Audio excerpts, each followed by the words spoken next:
Philippines. It is in the Southeast Asian region of the world in Asia. Let's take a look at about the fast facts about the Philippines. This is our official flag. It's a blue on the top and a red on the down. It means to say that the country is in peace. I think the Philippine flag is the only flag in the world which you can turn upside down. When the flag is turned upside down and the red is on top, that means the country is in war. But now, for the reason here, it's always in blue. So the Philippines is at peace. And we have the 3 stars here, which symbolizes the 3 largest islands of the country. This is the map of my country. This part here, this one, until that part on the northern one is the Luzon Island. It is the biggest island in my country. Then we have the second largest island, which is the southern part. This one. That is Mindanao. And this middle part here is what we call Visayas, the smallest of the 3 primary islands. The capital is Manila, which has 11 million people. And our population is about approaching now to 92 million. It is the 12th largest population in the world. And on the website I browsed on the net, on the immigration office, I think Filipinos are in the US about numbering to 3 million. Okay. Our government is unitary presidential constitutional republic. That means to say it is a centralized government. We have 3 branches like what we have in the United States of America. It has executive, legislative, and judiciary. But since it is a centralized government, the central government or the national government holds most of the power, but it tries to deliver that to the local government. We got our independence from the Spanish on June 12, 1898, and our national language is Filipino. That is vested in our constitution. Article 14, Section 6 of the 1987 Philippine Constitution. But of course we speak English. As young as we are trained to speak English. That is one of our official languages. That is also vested in our Philippine Constitution. Article 14, Section 7 of the 1987 Philippine Constitution. Okay, our major religions include Catholic, Christianity, and Islam, and our currency is Philippine peso. Our economy is the 48th largest in the world, and it's still improving. Although I admit the country is struggling, it's in crisis for the past years, but it's getting better this time. Okay, would you like to visit my country? I am invited to visit my country. A lot of beautiful places you would see in my country. Let's take a look. This is Banawe Rice Terraces, one of the 7 wonders of the world and one of UNESCO's World Heritage. You can see this rice plantation in each ladder. It's like a ladder going up. It is made by the Ifugao people of my country. It's one of the beautiful places you can visit. Then we also have the Chocolate Hills. I know you know Kisses chocolates? Kisses? Okay. When you see these hills, they're like chocolates. They turn brown, especially during summertime. So when you're from a distance, you would see like small chocolates of hills. So we call it the Chocolate Hills. Okay? Then we have here Boracay Beach. White sand, pink sand, black sand. We have it in my country. And this is Boracay Beach, the best beach in Asia. Then we have Mayon Volcano, dubbed to be as a perfect shaped volcano in the world. You can see that crest over there. It's almost like a perfect cone. Then we have Pagsanhan Falls, one of the beautiful falls we have in our country. And of course, falls in my country is also a source of hydroelectric energy.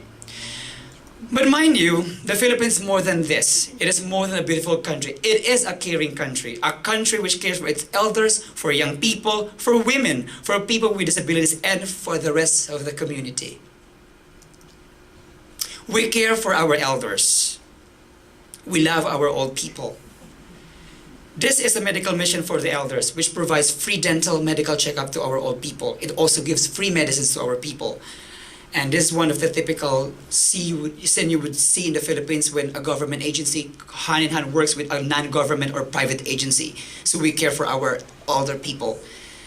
Then we also have the OSCA, or the Office of the Senior Citizens Affairs. We believe that by empowering our senior citizens, our old people, we are caring for them. Their voices must be heard, because they have something to say for our community, for our government. So we take into consideration the view of our old people, and we put them in an organization. They are organized, and local government officials support this organization. And in fact, they have allocated funds to support this organization. That is one way of caring our elders. We empower them. We hear their voices in our country. And this is one of the examples. By empowering them, they go to meetings, they attend conferences, they talk about the issues that affect them, and they bring it up to the government, to the local units, up to the national level. Then we have typical home for the aged. This is an example. It is run by a nun, but we have less home for the aged. We have very few in my country. Why? Because the family is the one that cares most for our old people. Asians generally have this culture that they have close family ties. And in my example, my mom lives with me. She's like 70 years old and I take care of her. We don't usually put our old people to home for the aged. For in my culture, it's like an odd, because we love our old people. We must take care of them. We rather have them in our house rather than putting them away from us. So you would see a typical Philippine house sometimes in a compound in which the old people are living in this house, and on the other house you have their kids living with their kids, and then this goes on and it goes on. It's like a big compound of family living together. That is how close the family ties of Filipinos are. We care for our elders. We care for our young ones, our children, our youth, our young people. This is one example. This is another one. There you go. And this is it also. Let's take it one by one. This is a rural feeding programs. There are areas in my country which really are stricken by poverty, and some kids would not eat. And some local government officials, some local government units, and some private organizations would give what we call feeding programs to help the kids eat and at least improve their nutrition. This is Youth Service Day. It is one of the activities under the National Youth Commission. The National Youth Commission is an organization under the office of the President of the Republic of the Philippines. It organizes young people. It gives them power. It also empowers young people. We have an example of this, like Sangguniang Kabataan or the Youth Council. They also go for public office. They elect their own officials at a local level, and it happens nationally. So young people 15 years old to 17 elect their officials, and we call them the Youth Council in my country. So to empower them is to give them positions and to hear their voices. Because if we hear the voice of the old people, we must also hear the voices of the young people. Because these young people will be the next generation. And sooner or later, they will be holding our country. They will be chartering, compassing the future of our country. Building schools is one way to care for our people. I think you know this song. I will sing this song for you, but I know I don't have a wonderful voice. I believe the children are future. Teach them well and let them lead the way. Show me all the beauty they possess inside. Give them a sense of pride. How can you give pride to your young people if you don't invest in education? We build our schools. Because in education, we transmit, incorporate, and put the legacy of our culture. To care for our young people is to invest in their education. So we build schools for the future of our kids, for the future of our nation. School feeding programs. If there's in a village, we also have it in the school. This picture was taken in my school actually. So this is a special Department of Education program in my country. So what do we do about it? We weigh our kids, especially grade 7 kids, so we weigh them.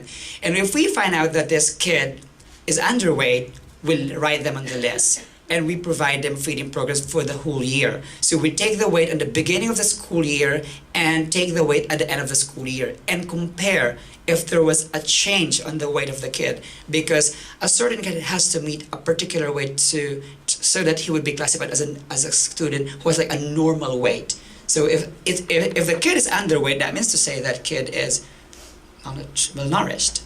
So one way of caring them is to give them feeding programs, especially in our public schools. And not all kids have that money. And basically, generally do not have money. So that's one way of caring for them. And these are some of the laws which take care of our young people. We take care of them by giving laws which protect them. These are for our young people. We care for our women. We care for them because we love women. I don't want to see people hurting women, especially in my case, I have an old mom living with me. So we care for our pregnant women. In fact, we have what we call Pregnant Women Congress. Pregnant women gather together to talk about the issues, and they put it in a Congress. And we empower their rights by putting them into organizations which advocate these rights. This is a symbol of an organization called Philippine Council for Women, or Philippine Commission for Women. So it takes care of the rights, welfare, and issues of women. And basically, it focuses on stopping the violence against women. And with that, the Philippines takes part with what we call CEDAW.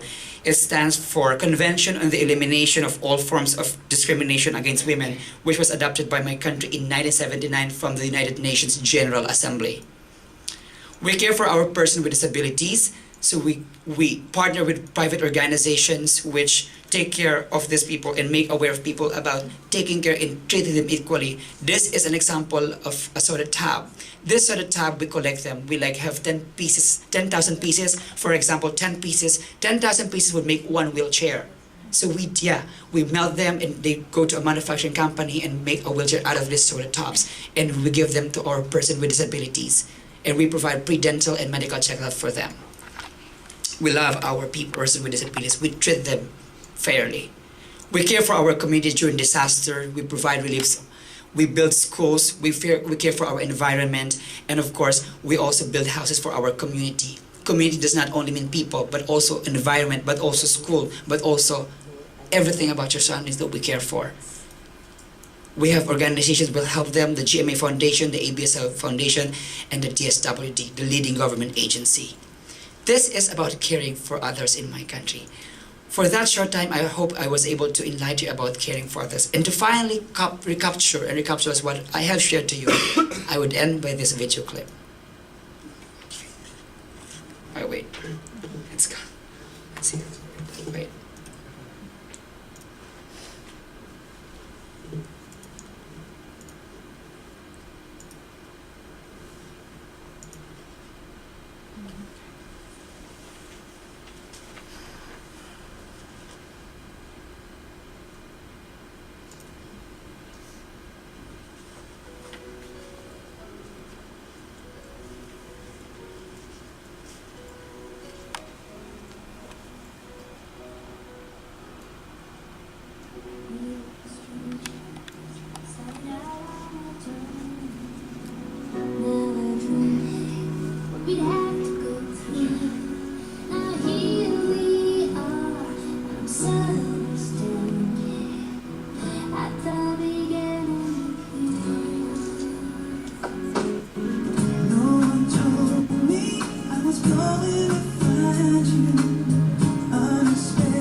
My personal educational philosophy, education is a catalyst for change. Then let us revolutionize it to bring the best for our people, for our country, and for the world. Mabuhay ang Pilipino, mabuhay ang Pilipinas. And to ponder on this, let me share a thought from Mohandas Gandhi. The world has enough for every man's need, but not for every man's greed. Thank you and good morning, everyone. Yeah.